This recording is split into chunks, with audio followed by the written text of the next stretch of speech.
fait 35 ans que je suis patron de PME, je viens de l'arrêter récemment au mois de juillet. J'ai créé plusieurs entreprises, dont une qui s'appelle Alcara, que j'ai créée avec un ami en 1983, qui faisait de la fonderie et qui faisait des objets pour les parfumeurs, pour les musées et également pour les pâtissiers. Nous avons vendu des millions de fèves pour galettes des rois. Et puis, depuis 2006, j'étais le président de Davoise, une entreprise qui fait du cartonnage pour le chocolat, les macarons, le parfum, etc. J'ai un parcours uniquement de PME et j'ai eu jusqu'à 140 personnes dans mon effectif. Ouais. Chaque entreprise, chaque collectivité a une culture qui lui est propre. Donc effectivement, c'est important quand on veut rentrer dans l'entreprise, savoir comprendre ce qui s'y passe. C'est important parce que ça induit des comportements, ça induit une image de l'entreprise également sur les marchés. Donc la culture d'entreprise, c'est quelque chose qui existe de toute façon et qui est propre à chaque organisation.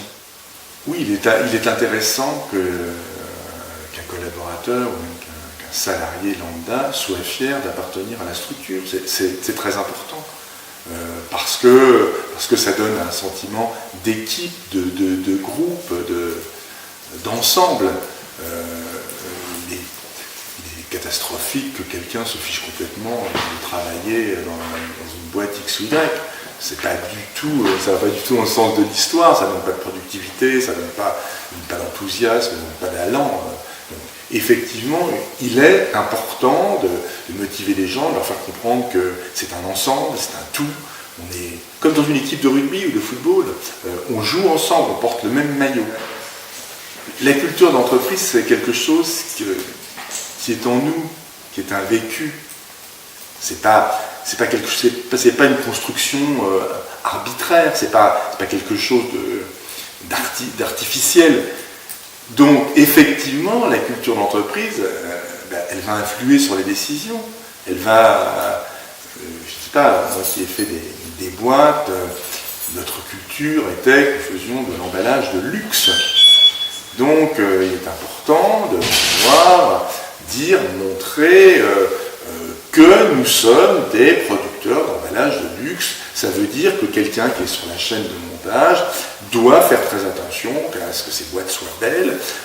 Quelqu'un qui est au marketing doit faire des catalogues de qualité, un peu de prestige.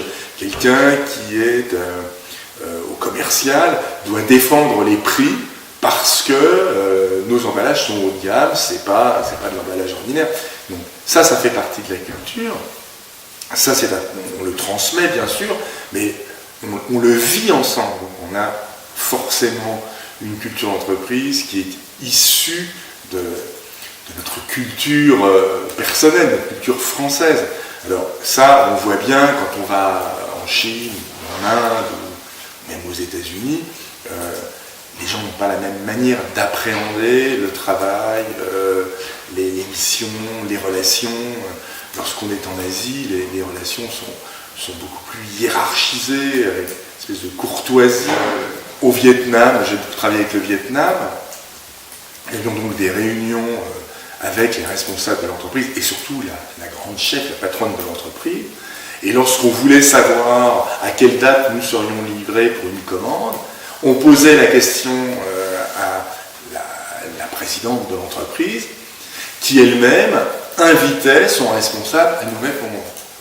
Mais je n'aurais pas pu, et il aurait été inconvenant, de poser la question directement au responsable. Dans nos cultures nationales, on a des tabous, être une femme pour travailler au Japon, c'est pas terrible. Par contre, dans le nord de l'Europe, ça pose pas de problème. Voilà typiquement des tabous qui s'inscrivent dans la culture d'entreprise. Si la société qui vous entoure est misogyne, dans l'entreprise, vous êtes misogyne. On dépend de son savoir, de ce qu'on est. Voilà. Après, ça change. Après, les gens un pays sont de multiples horizons, avec des choses différentes, des visions différentes, des idées différentes. Mais néanmoins, ils sont quand même fortement marqués par leur éducation, parce que l'entreprise que j'ai créée, dans les PME, les structures ne sont pas très importantes. Donc, dans la première entreprise vraiment que nous avons totalement créée, Alcara, la culture d'entreprise, c'est nous qui l'avons amenée. J'avais un associé, on est des enfants de mai 68, alors ça paraît très très ancien, mais ça a été un gros changement pour la société française. On avait envie d'une manière de travailler un peu différente, avec moins d'hiérarchie, plus responsabilité des gens, et c'est ce qu'on a fait en fait. Voilà. Dans la deuxième entreprise, c'est une entreprise, je disais, nous avons repris en liquidation judiciaire, donc elle a fait faillite, et nous l'avons rachetée à la barre du tribunal de commerce. Et là, effectivement, j'ai trouvé une culture installée. Et même si cette culture ne me correspondait pas, j'ai été obligé d'en tenir compte. On l'a fait évoluer, bien sûr, je l'ai fait évoluer, mais on est obligé de tenir compte de ce qui existe, qui est dans la tête des gens. Moi, j'ai trouvé des gens qui avaient 30 ans d'ancienneté dans mon entreprise.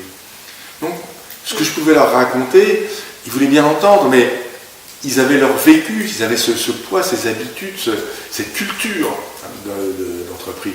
Donc, effectivement, on fait évoluer, quand on arrive, on peut faire évoluer la culture d'entreprise, mais je ne crois en aucun cas en révolution. Au même titre que, je ne vais pas vous dire, voilà, à partir de demain, vous n'êtes plus français. C'est pas vrai, vous serez tout le temps français, même si vous partez dans un autre pays. Vous aurez ce qu'on a fait de vous, ce qu'on a bâti dans votre enfance, ce qu'on vous a inculqué, ce que vous avez vécu, ce que vous avez ressenti. Dans l'entreprise, c'est pareil. Elle s'impose aux arrivants. Bon, moi, dans la dernière entreprise que j'ai dirigée pendant une dizaine d'années, j'ai trouvé des valeurs et effectivement, elles se sont imposées à moi au départ. Après, je le disais tout de suite, on peut les faire évoluer. Mais ça s'impose, on vous raconte des choses, on vous dit, ici on fait de l'emballage de luxe. Donc, si vous arrivez avec un cartonnage de mauvaise qualité pour faire de l'emballage de masse, tout le monde va vous regarder avec des yeux ronds, non mais il n'a rien compris, il ne comprend pas ce qu'on fait dans cette société. Donc, effectivement, on peut faire évoluer les choses, mais on ne peut pas ne pas tenir compte de ce qui existe, de ce savoir commun, de cette expérience commune, de ce vécu commun.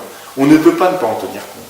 Quand on arrive dans une entreprise, voilà, ça préexiste et c'est comme ça. Voilà. Ou alors il faut licencier tout le monde. Et là, la culture s'envole. Alors, par la force des choses, oui. Les croyances essentielles de l'entreprise, oui, elles vous entraînent à un comportement. Je reprends encore mon exemple de cartonnage de luxe.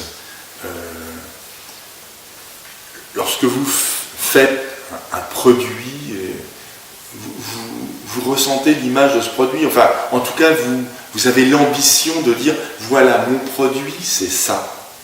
C'est comme ça, il est comme ça, donc mon produit, c'est un produit luxueux, c'est un produit léché, c'est un produit sur lequel il y a une recherche graphique, c'est un produit sur lequel on a des beaux matériaux, c'est un produit qui est de haute sécurité, donc qui correspond aux normes alimentaires. Et donc quand vous prenez des décisions, je vais faire tel salon, vous n'allez pas faire un salon de grande distribution, parce que c'est pas vous. Même si, tout d'un coup, on pourrait se dire, mais l'entreprise ne travaille pas tellement si elle se diversifiait dans la grande distribution. Alors, il y a une démarche, effectivement, mais néanmoins, les décisions que l'on prend sont effectivement influencées par ce savoir, par cette culture, par cette manière de penser dans l'entreprise. Mais c'est peu différent de ce qui se peut passer dans une école ou même dans une famille. On prend des décisions par son vécu, les décisions qu'on prend, elles sont influencées par ce qu'on a vécu, ce qu'on nous a appris, par l'exemple des parents, voilà. Donc là, c'est pas les parents, les anciens dans l'entreprise, mais effectivement, on est un peu dirigé. Alors effectivement, ça ne veut pas dire qu'il n'y a pas de changement. Bien sûr, il y a des nouveaux qui arrivent avec des nouvelles idées, etc. Mais ils n'arrivent pas, ils ne viennent pas faire la révolution. Il m'est arrivé malheureusement de recruter des individus qui ne s'identifiaient pas à la culture de l'entreprise. Ces individus, soit ils ont fini par s'identifier, soit ils sont partis. Parfois, ils sont partis dans des conditions un peu compliquées. Par exemple, j'ai un directeur financier qui est parti avec une partie de la caisse de l'entreprise. Alors lui, peut-être, il s'était tellement identifié à l'entreprise qu'il a fait une confusion entre sa poche et celle de l'entreprise. Mais bon, globalement, il ne jouait pas le jeu. Voilà. Et puis, on a des gens qui ne comprenaient pas ce qu'était l'entreprise. Ça ne peut pas fonctionner. Je reprends l'exemple de l'équipe de rugby. Il y a un moment, il faut s'intégrer à l'équipe. Si on ne s'intègre pas à l'équipe, ça ne fonctionne pas. Ça ne peut pas fonctionner. Voilà. Et les individus, c'est pas simplement de la réflexion, c'est aussi du sentiment. Et le sentiment, dans l'entreprise, c'est aussi important que la réflexion.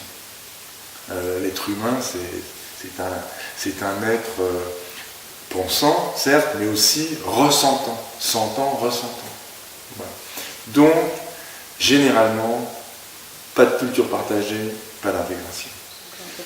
Alors, c'est un peu compliqué parce que moi j'étais le patron, donc ça n'allait pas.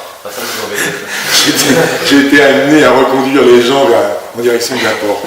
Donc, cette question, elle est un petit peu compliquée. Si j'essaye de réfléchir par rapport aux collaborateurs que j'ai eus, alors, il faut que je vous raconte une petite anecdote, c'est que mon entreprise que j'ai montée en 1983, aux environs des années 2000, il s'est produit quelque chose qui m'a troublé.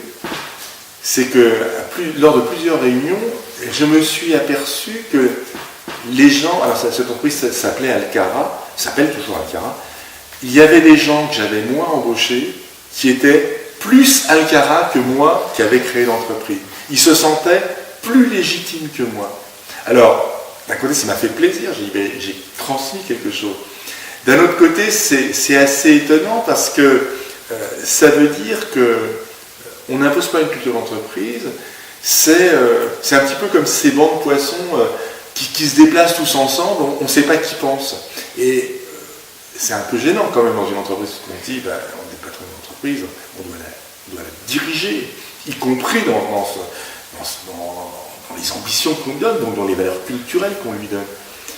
Ça ne se passe pas tout à fait comme ça. C'est effectivement, le groupe, il arrive à prendre une force relativement importante par rapport au management. Et effectivement, dans ce sens, il y a eu des gens qui ont eu des espèces de conflits culturels, en disant, mais non, Alcara, c'est pas ça. Alors l'autre disait, mais si, moi je pense que c'est ça. Alors effectivement, souvent, c'est les anciens avec les nouveaux. Et c'est assez curieux, mais ça existe, c'est vrai. Voilà. Alors généralement, on me demandait de trancher, et là c'est compliqué parce que c'est pas du raisonnable, c'est du niveau de l'affect. Et c'est très compliqué d'essayer de faire comprendre aux gens que c'est ni l'un ni l'autre, parce qu'on ne peut pas donner effectivement raison en disant si Alcara c'est ça, c'est pas ça. C'est très compliqué ça. C'est vrai que les conflits culturels dans une entreprise sont des conflits assez difficiles à résoudre. Enfin, il faut les prendre avec des pincettes. Effectivement, on est une culture forte. Et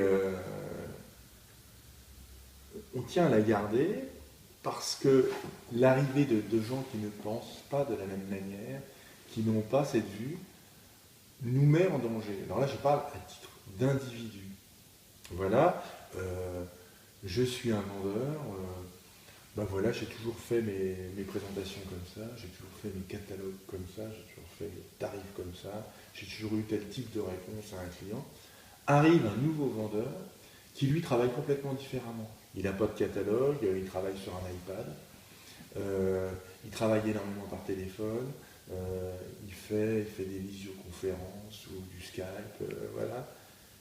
Ça me met en danger parce que je me dis, mais je suis ringard, alors je suis ringard.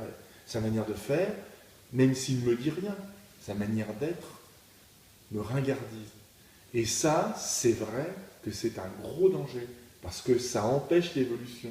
Au contraire, quelqu'un qui arrive avec des méthodes nouvelles, des idées nouvelles, des goûts nouveaux, ça apporte à l'organisation, ça enrichit.